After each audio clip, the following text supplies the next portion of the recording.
Olá pessoal, bem-vindos ao quarto capítulo de Fator Paranormal.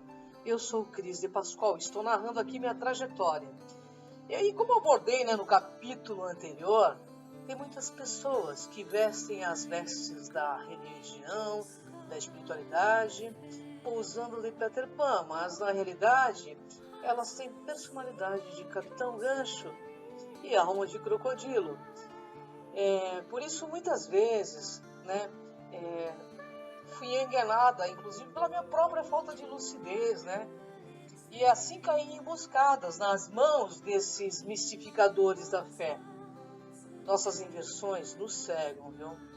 E apesar de ter ficado bastante atenta, eu caí em algumas arapucas no decorrer destes meus 55 anos, porque me faltou claridade para perceber a intencionalidade deles. Bem, nesses anos eu conheci também a força dos amparadores e também a ira de alguns assediadores. Na minha fase de aborrecência, até por volta dos 30 anos, uma tristeza, uma saudade de um tempo, de um lugar, uma coisa estranha me invadia. Parecia que eu não pertencia a este orbe de granito. Sentia-me uma estrangeira, de verdade. Nessa época, eu li os tratados de Papos, toda a tradição esotérica, teosófica, li todos os livros considerados sagrados, apócrifos, Madame Blavatsky, então era fichinha. Li vários livros de Chico Xavier, Gasparetto, Zíbia, e também eu era colecionadora da revista Planeta. Aos meus 23 anos, eu lia tudo sobre espiritualidade. Mas eu devo confessar que até essa data eu não tinha o mínimo interesse em oncologia. Eu queria me entender apenas, porque eu era uma adolescente comum, que gostava de coisas incomuns, e ocorriam também fatos incomuns. Eu buscava na literatura tentar compreender os fatos que aconteciam comigo. Afinal, eu queria saber de onde eu tinha vindo, para onde eu iria.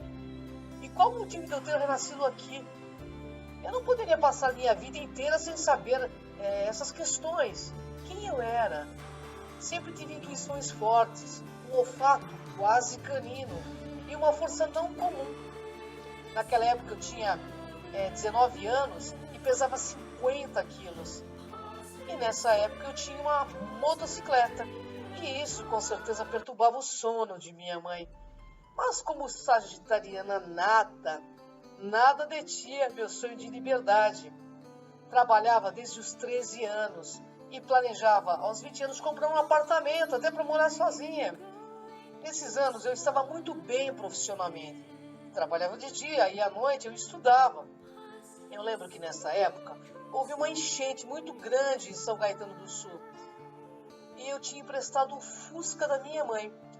Estava com uma amiga que estávamos voltando do trabalho e estávamos paradas no fim da Avenida Goiás, ali perto da antiga ZF, para quem conhece São Caetano.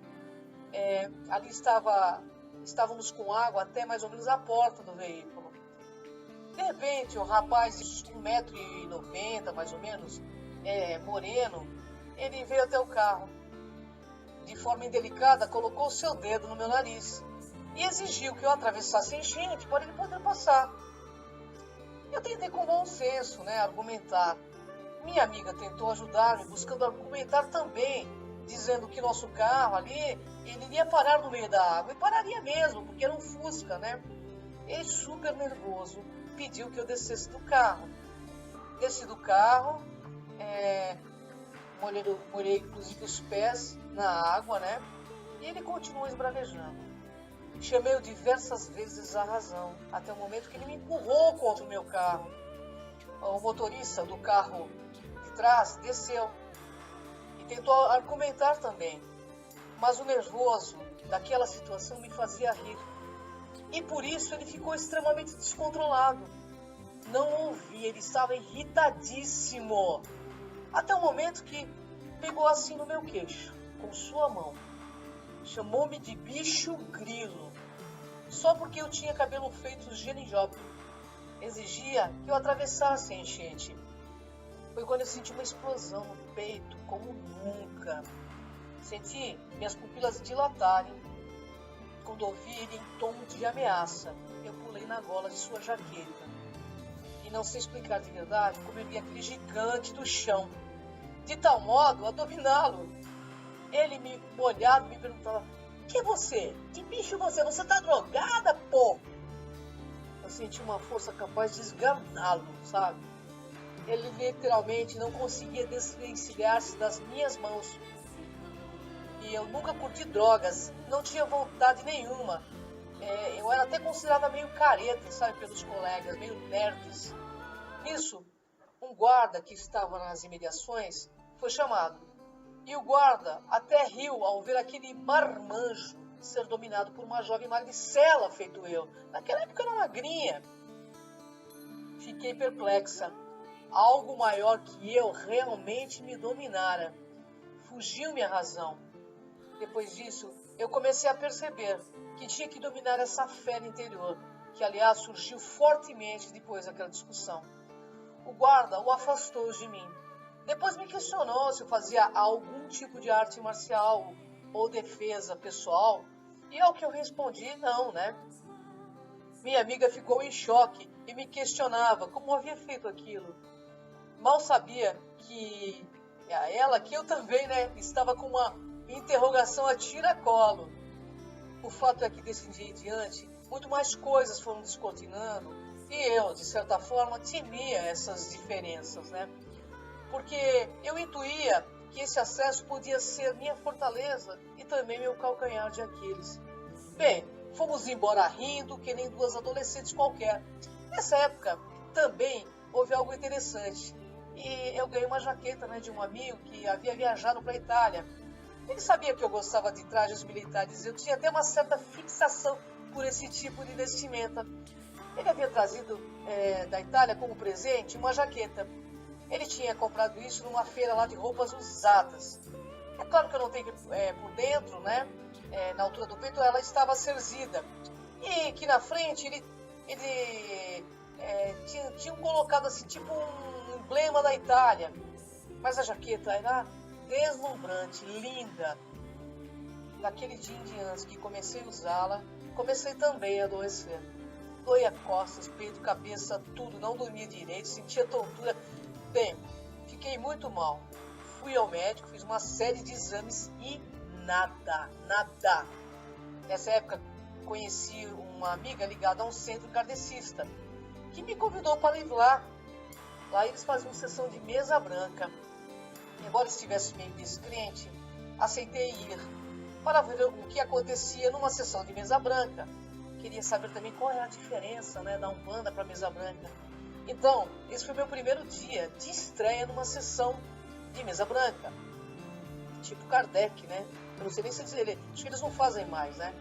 Mas embora nessa época ouvia falar muito do tal Chico Xavier, eu não frequentava nada. Enfim, eu fui. Ao entrar, ouvi os médicos fazer uma oração. Quando de repente, do nada, um rapaz da mesa incorpora um homem falando em italiano. Mais ou menos isso. Era morto per questa giacca, rubato l'orologio e giacca. Quella persona mi ha assassinato. Entendeu um pouco o que dizia, é claro, porque minha descendência é italiana, né? Fiquei de boca aberta, mas fiquei na minha também. Porque nem minha amiga tinha visto a jaqueta e ninguém daquele centro também me conhecia. Perguntaram para ele, com quem você está? Ele respondeu, que ragazza bionda. Nisso, meus pelos eriçaram. É claro que eu sabia que o negócio era comigo na hora, né? Fiquei pasma. O orientador conversou com ele, explicou que aquele momento já havia passado, que ele estava em outro momento.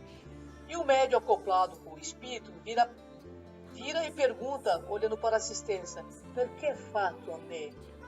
Por que fez isso comigo? Vi que ele se referia à jaqueta.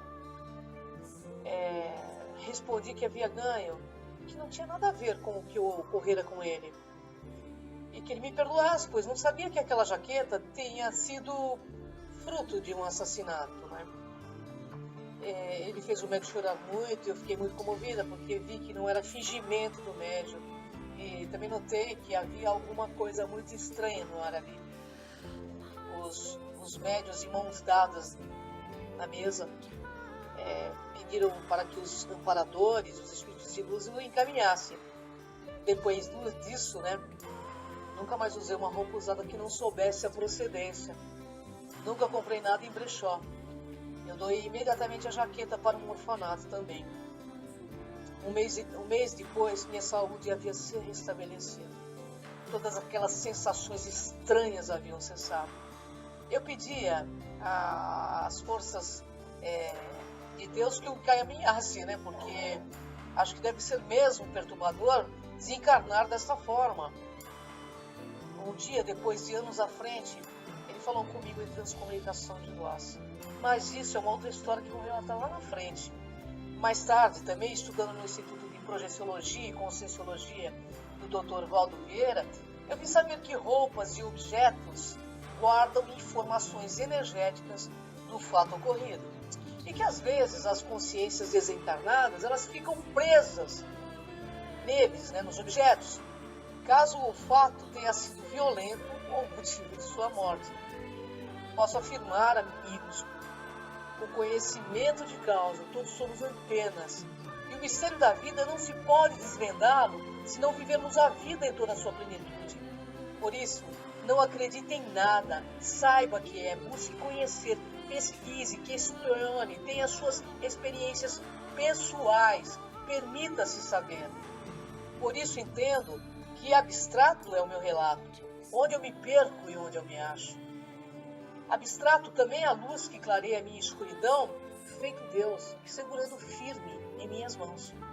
Abstrato é a energia que me faz eu estar nesta vida. E também eu sinto que para viver a minha realidade de fato, eu preciso experienciar este mundo abstrato.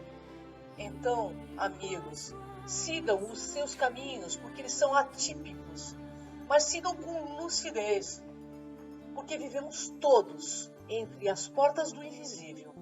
Acredite nisso. Até o próximo capítulo de Fator Paranormal. Gratidão. Vem comigo.